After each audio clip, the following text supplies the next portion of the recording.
మనసు ఉంది, మమత ఉంది, పంచుకునే నువ్వు తప్ప.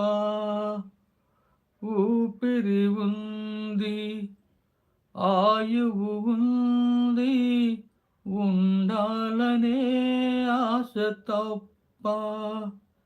ప్రేమంటేనే శాశ్వత విరహం అంతేనా? ప్రేమిస్తేనే సుదీర్ఘ నరకం నిజమేనా? ఎవరిని అడగాలి నన్ను తప్ప? చివరికి ఏమవాలి మన్ను తప్ప? నువ్వంటే ప్రాణమని, నీతోనే లోకమని, నీ ప్రేమే లేకుంటే బ్రతికేది ఎందుకని?